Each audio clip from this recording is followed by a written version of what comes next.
este audio lo voy a dejar como por aquí, ahí ya está despejado. Y esto aquí, Sí, creo que ya- pero hay cosas muy interesantes del oficio, ¿no?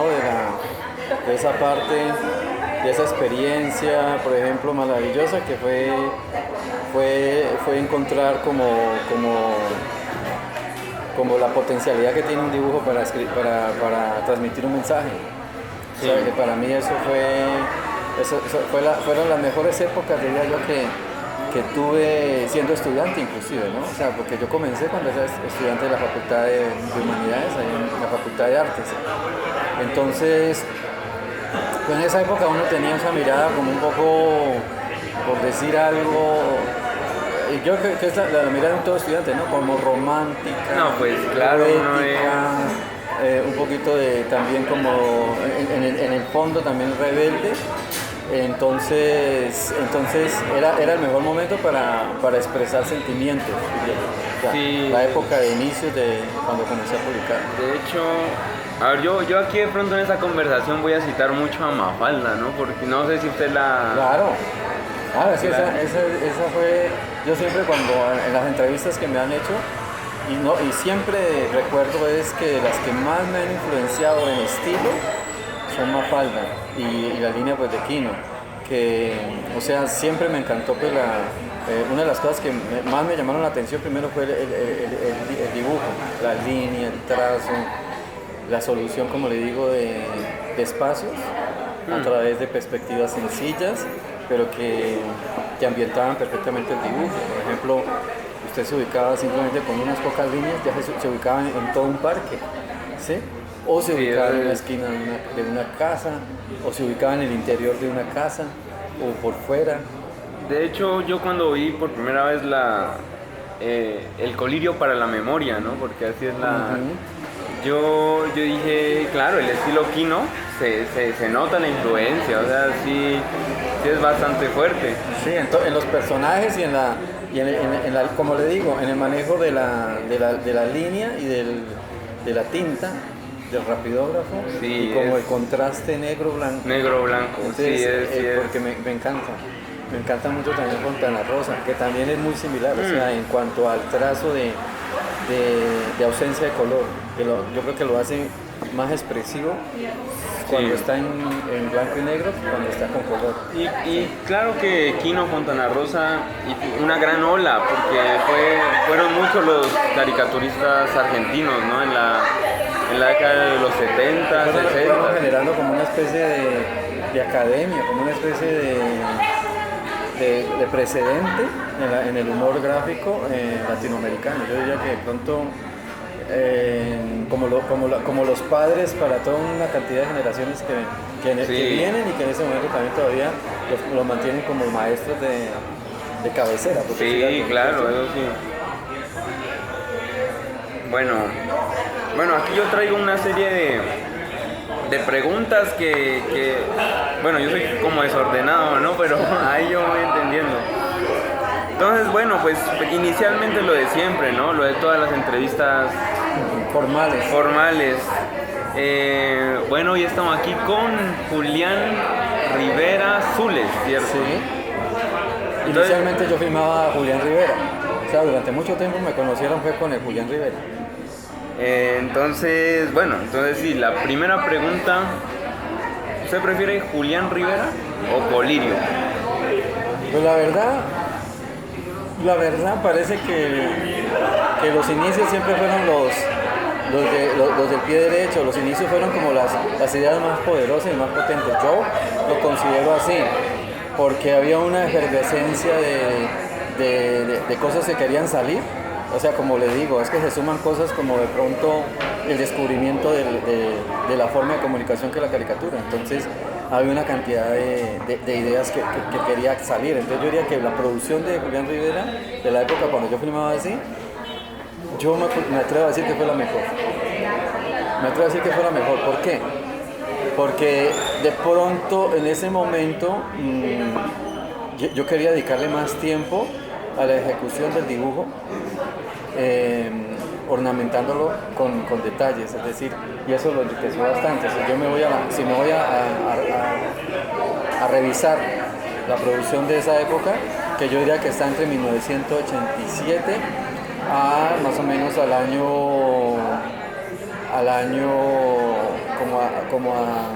2000, más o menos, 2006. Entonces esa fue una producción de mucho estudio. Casi 20 años. Casi 20 años, sí. Entonces ya inclusive creo que el seudónimo que adquirí de Colirio fue por una necesidad que me dieron en El Espectador, en el blog del Espectador, para generar el blog, o sea, precisamente para que no le colocara algo para identificarlo, pero que no fuera un nombre mío, pues, sino que pues como la sección que como la iba a llamar. Entonces yo tenía como pensado eso, aunque me hubiera gustado muchas cosas, me parece que no sé si acertadas o desacertadas, pero me parecía que era sonoro. Julirius también era algo muy sonoro, por ejemplo decir Julirius. Claro. Es algo sonoro, es bueno, porque también me hubiera gustado seudónimo, porque inclusive muchos compañeros y amigos, en vez de decirme Colirio, me comenzaron a llamar Culirius. Entonces me pareció que me gusta esa sonoridad de Colirius y ese Julirius también. Bueno, pero bueno, ya definitivamente ya lo dejamos como título del blog, así, quedó así. Colirio. Y claro, uno busca el primero en Google, ¿no? Colirio, ¿qué es? Son góticas para los ojos. Perfecto, sí.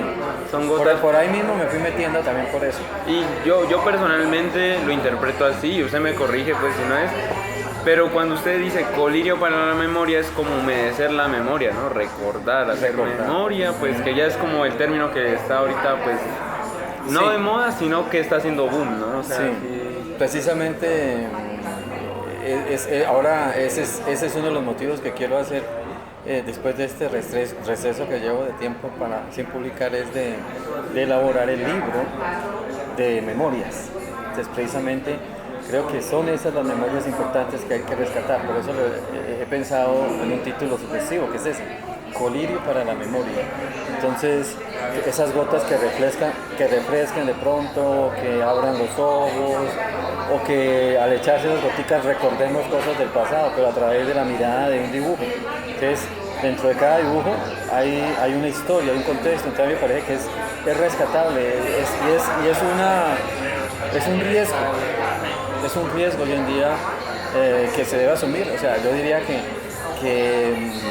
es un propósito de los que tengo a futuro, como digo, y es sacar ese libro a riesgo, porque o puede ser que ya todo el mundo, ya mis dibujos hayan entrado al olvido, al túnel del olvido por allá, o que de pronto todavía tenga algunos espectadores, porque yo diría que eso es lo que pasa con la caricatura.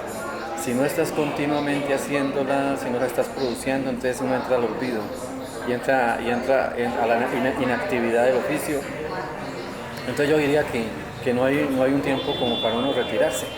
O se retira definitivamente y entras al olvido. Entonces la única forma de no entrar al olvido es dejar unas memorias de eso. Y precisamente, a mí me dijeron que usted tenía un libro. Y yo por más que lo busqué no lo encontré, a mí me dijeron eso, yo no sé. No, yo lo que he tenido de pronto dentro del oficio son publicaciones, pero no en un sentido de libro, nunca han sido como con el interés del libro editorial, de pronto de cronológico, de pronto de la obra, de un seguimiento de lo publicado. No, son cartillas. Inclusive hay una que es muy bonita aquí, que se hizo en su momento, una institución que no sé si está todavía, que se llamaba Caucatur, ¿no? Entonces sí se hizo un trabajo muy bonito que era una mirada, un recorrido como histórico de Popayán a través de los sitios, de los monumentos y los sitios representativos, como las iglesias, los puentes, o sea, de la ciudad de Popayán, en el dibujo, llevados con el dibujo y llevados con un personaje que yo tengo, que es la Torre Reloj, ¿no? He salido a decir porque... pero no es como propiamente un libro, es una cartilla. Yo tengo algunos tomos ahí que conservo con mucho cariño, pues porque son uno de los trabajos también que de pronto uno ha desarrollado paralelos al oficio, es decir, de producir y también en parte pues de sobrevivir, por decir algo, del oficio, ¿no? O sea, vender la línea para un producto de editorial, para una agencia. Hice unos en Bogotá también, durante el tiempo que yo le decía que estuve, como en el año 95, para la oficina de sastres, que se publicaban con el diario El Espectador, salían como unos anexos, salían semanalmente. Trabajé cartillas con el INURBE, es una... esos ya también, esos institutos ya han desaparecido, pero son una manera de historietas también. O sea, me metí por allá por ese lado de la historieta, pero más era como con una intención publicitaria, de venta de productos o de promoción de políticas gubernamentales, de subsidio a la población. Y así por el estilo. Entonces he tenido mucha producción, pero con el sentido no propiamente de libros, sino como de cartillas. De cartilla.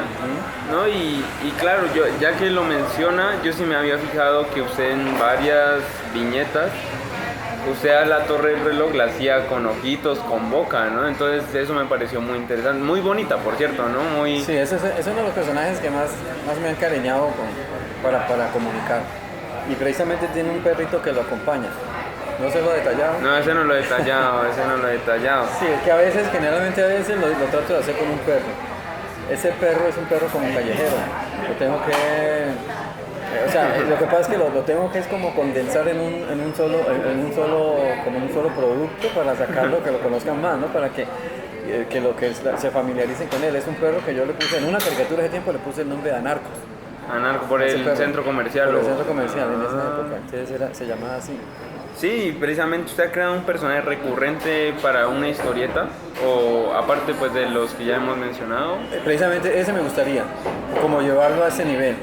O sea, he tenido como esa intención y me parece que como usted dice, es muy comunicativo porque es simbólico, ¿no? Simbólico en el sentido de utilizar pues lo que es la imagen de Popayán pues reflejada en la torre. Entonces es como una identidad. Entonces me gusta porque sobre él pueden caer muchas cosas y de antemano han caído muchas cosas, muchas situaciones de la ciudad. O sea, ha sido la mejor forma de reflejarlas en ese personaje, ¿no? Entonces él hace sus diálogos, entonces a veces necesitaba interactuar con otro personaje, entonces fue por eso que la presencia del perrito era necesaria para poder hacer los dos diálogos, o sea, de pronto pregunta-respuesta. Sí, que dentro de lo que pueda manejar la caricatura. Claro. Pues la otra pregunta obligatoria, ¿no? O sea, ¿por qué dibujos? ¿Cuál fue el origen, la epifanía de ese niño que dijo, no, yo sí me voy a convertir en un maestro de artes plásticas? ¿Cuál fue la historia? Yo creo que eso ya estaba como escrito ya dentro, como dicen los políticos, como en tablas, como que ya lo han escrito a uno de antemano, porque definitivamente eso surge como interiormente, diría yo, como una necesidad, ¿listo? De expresión y de exploración en el lenguaje gráfico, mucho más que el escrito, ¿no? O sea, yo creo que ya esa inclinación a la línea, al trazo, a crear personajes, a rellenar el espacio de la hoja en blanco, al principio pues era de esa forma que yo conocí el dibujo, o sea, yo llenaba esa hoja sin dejarle un espacio y por eso tengo un libro de recuerdos en el año 86, o sea, antes de entrar a publicar, que fue en el 87, al periódico El Liberal. Entonces es un registro completo, es una bitácora, por decir algo, ¿no? Que es el término que ahora se ha puesto de moda en el diseño, en los dibujantes, en los estudiantes de aquí de la Facultad de Artes, y es el registro diario de la vida de uno a través del dibujo, o sea, de las experiencias, de emociones, sentimientos, entonces lo va reflejando en un dibujo y combina texto, imagen. Y yo tengo ese registro de personajes y están ahí dormidos, como les digo, están ahí en un papel, están ahí guardados porque la verdad siento que sí, siento que tiene que haber ojalá tenga algún momento en que tengan que salir de esa sepultura que tienen ahí, que están ahí encerrados, tienen que salir de alguna forma a comunicar. Esa es la apuesta que yo le digo que pronto a futuro, si Dios permite, quisiera hacer. Sí, porque, bueno, yo creo que todo dibujante siempre crea sus propios personajes, ¿no? Es muy bonito cuando uno diseña sus propios, más que el personaje, la historia y el mensaje que se quiere transmitir con ellos, ¿no? Yo también tengo allá en mi casa dibujos yo empecé a dibujar cuando tenía 9 años más o menos, y yo dibujaba porque yo era desocupadito, pues el colegio a mí no me atraía y claro, ya tengo esos cuadernos y eso yo no lo pienso botar nunca. Y precisamente ahorita en la universidad, en la facultad, yo he podido ver como la oportunidad de irlo sacando poco a poco, ¿no? Y ahora el internet es una herramienta peligrosa, muy útil, ¿no? Pero peligrosa, por el tema de los derechos y toda la cosa. Claro. Entonces, usted de pronto, en el aspecto del internet, ¿cómo lo ha visto con sus dibujos? ¿Sí se han circulado, que se los hayan robado de pronto? Porque eso suele pasar mucho, ¿no? Pues, mira que, pero yo no sé hasta qué punto puede ser como en términos de que le roben a uno las ideas. Pero yo sí lo que yo creo es que a veces se coincide demasiado con otras personas en las ideas. O sea, puede ser que sea una coincidencia de que a veces uno hace una caricatura, por ejemplo, y la publica en el periódico, más no lo hace conocer por internet, sino que lo hace de pronto desde el periódico, impreso, ¿no? Uh-huh. Eso me pasó. Y cuando a los días aparece muy parecido en otro autor, pero entonces yo no sé hasta qué punto es que la vieron o es que coincidimos, como le digo yo, claro, yo creo que no está de más las coincidencias porque los caricaturistas estamos como explorando y explotando la noticia, el tema, le damos vueltas, le damos ensayo y error, claro. Especulamos mucho sobre lo que es esa noticia, pues para tratar de crear la caricatura, porque en parte esa caricatura tiene realidad y ficción, o sea, es decir, es una mezcla, claro, entre una realidad y también en la parte humorística, o sea, que también uno tiende pues a exagerar, ¿no? Pues para buscar la motivación del humor. Entonces puede ser que en medio de esa búsqueda coincidamos con otros actores que aparecen entonces en internet. No sé si usted de pronto conozca el caso de Nick. Ese es un personaje chiquitico, ¿no es cierto? El creador de Gaturro. Sí, que es un personaje muy chiquitico y de ojos grandes. Ajá, sí, claro. A él lo acusan a cada rato de que roba ideas y que yo no de qué. Y hasta le crearon se llama el libro negro de Nick, bueno, una cosa así. Donde se ven las donde donde le ponen la original con la copia que le ha hecho un poco de autores. Eso sí me gustaría investigar. Sí, eso está interesante, Y eso robaba imágenes hasta de toda parte, ¿no? Imágenes hasta memes, pues, por así decirlo. Pero ahí sí se evidencia como la copia. Se evidencia. Desde que hacen el comparativo, imagínense, entonces ahí sí es... Sí, entonces él está ahí... Bueno, él sigue publicando y tiene éxito y todo, pero la gente se puede decir que le tiene cierto rechazo por eso, ¿no? Claro. Por la mala fama que se ha creado. Claro, entonces él ya lo han provocado él, pues, esa fama. Pues. Sí. Don Colirio, ¿de dónde surge ese como el estilo, ¿no? De recordar las fechas? Porque se republican las viñetas que usted hizo, o sea, por ejemplo, tira de 1987. Usted sí, hay una sección que estuve trabajando en el Liberal, la que usted veía ahí. Sí, precisamente ese es el ejercicio que yo estaba comentando, que quiero hacer, es decir, ese fue un pequeño ensayo en el periódico Liberal, en ese entonces. Eso no hace mucho, eso fue hace unos 2 o 3 años tal vez que comencé a publicar las memorias de Colirio. Uh-huh. Entonces fue El director de la fecha era Marco Antonio Valencia, fue director del Liberal. Entonces precisamente yo le propuse que quería sacar 2 caricaturas a la semana, una los sábados y otra el jueves entre semana, precisamente haciendo un recuento de las caricaturas como más simbólicas y de pronto las que impactaron un poquito más la carrera mía. En ese caso, pues ir llevando como a la madurez de la línea, la madurez del tema, y algunas inclusive que alcancé a sacar en esos espacios de 1 año, 2 años, algunas premiadas también, ¿no? Que han tenido reconocimientos de pronto a nivel nacional.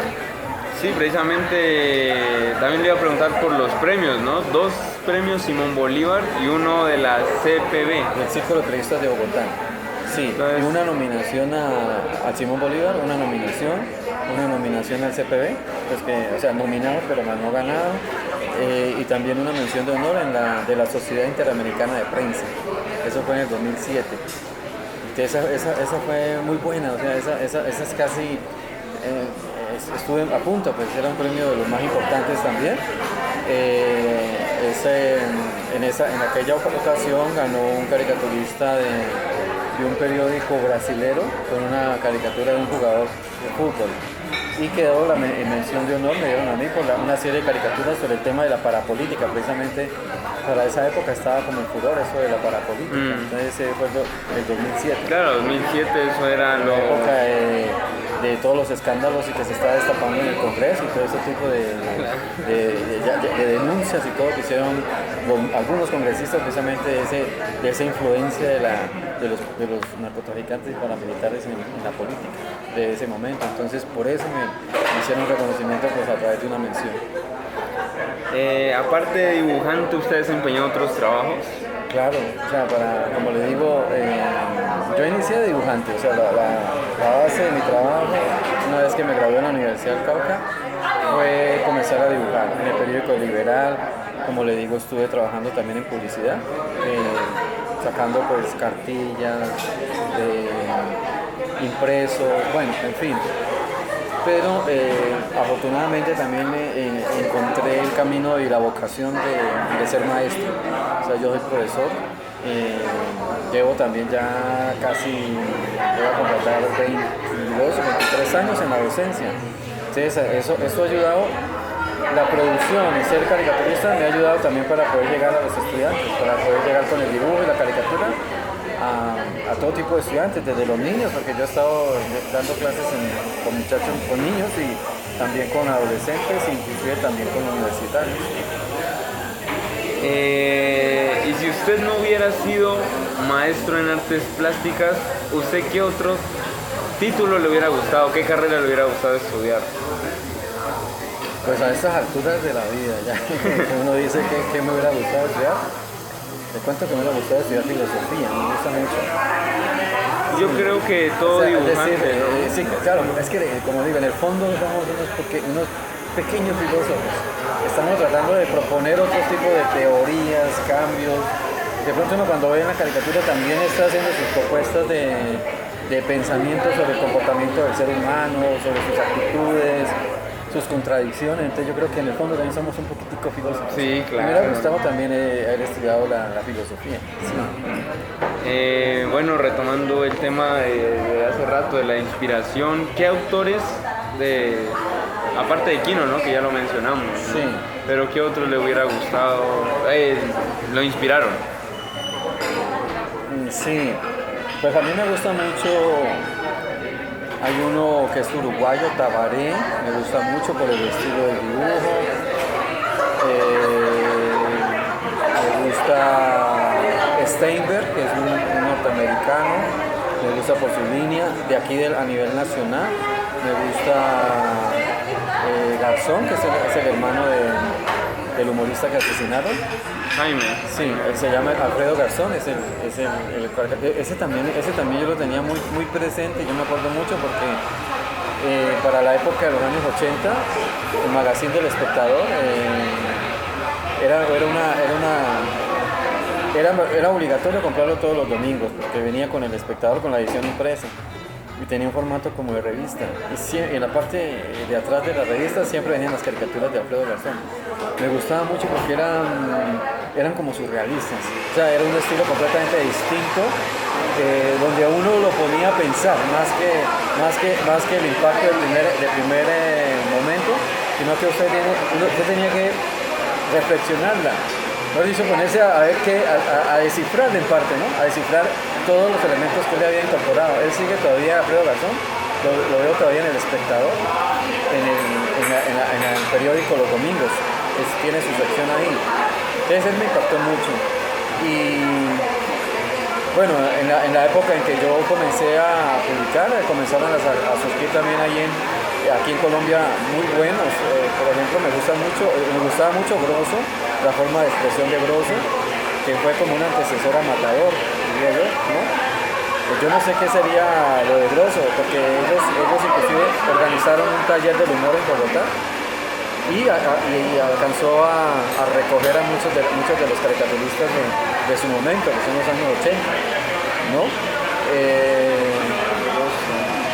Grosso, sí. Sí, creo que lo he leído. Sí. Y hay unos... Sí, bueno, aquí se me escapan muchos de los actores que han influenciado y que de pronto están presentes siempre en los deseos de hacer caricaturas, sí. Y ahora que usted menciona eso de que hay dibujos que a uno lo hacen ver más allá, más de lo que uno ve a simple vista, pues. Perdón, Caloi. Caloi es argentino, ¿cierto? Sí, es uno Caloi me gusta mucho también, o sea, se me cruza otra vez por ahí. Sí. Ese me gusta mucho. Es excelente y tiene también unos personajes.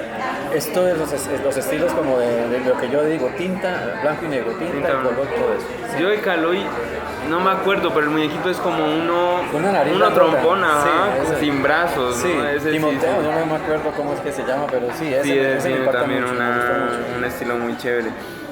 Una vez Roberto Fontana Rosa dijo que el humor no siempre, el objetivo del humor no es la risa. Sí o sí debe sacar una sonrisa, pero después llanto amargo. ¿Usted cómo lo interpreta? O sea, claro, porque la gente dice, ay, jajaja, esta tira cómica no me dio risa, pero pues es que, ¿qué es el humor? Yo creo que porque es que el estilo de Fontana Rosa a ratos ya pasa, es cruel. Entonces yo creo que es un estilo es un humor negro, como dicen ahí, pero necesario. Es decir, es cruel, es a veces reírse de los propios dolores, ¿me entiendes? Y es una actitud defensiva, yo diría que es buena. A mí me parece que es buena y que ese criterio es aceptable en el sentido de que mire que muchas de las formas de uno reaccionar a adversidades es con el humor. Sí, riéndose. ¿Sí? De la parte más de pronto oscura, dramática o trágica que podamos estar viviendo, de pronto rescatable es podernos reír de esas mismas circunstancias. Y eso de pronto es lo que está haciendo el estilo de Fontana Rosa. Sí, es que él tira eso es cruel. Y los libros, ¿no? Tiene sus libros enfocados a diferentes, por decir algo, profesiones. Por ejemplo, yo estaba viendo en estos días uno que decía Fontana Rosa y los médicos. Y usted se puede imaginar, entonces el quirófano lo pone en un escenario, pero de cosas dramáticas sobre la vida y la muerte, ¿no? ¿No? Claro. O sea, y sobre lo que es el paciente y los doctores y hasta burlándose y riéndose de ese mismo dolor, ¿no? Hay un libro de Fontana Rosa que empieza, no sé si usted lo ha leído, pero dice así. Dice, puto el que lo lea. ¿Qué frase más buena la que han escrito ahí? Porque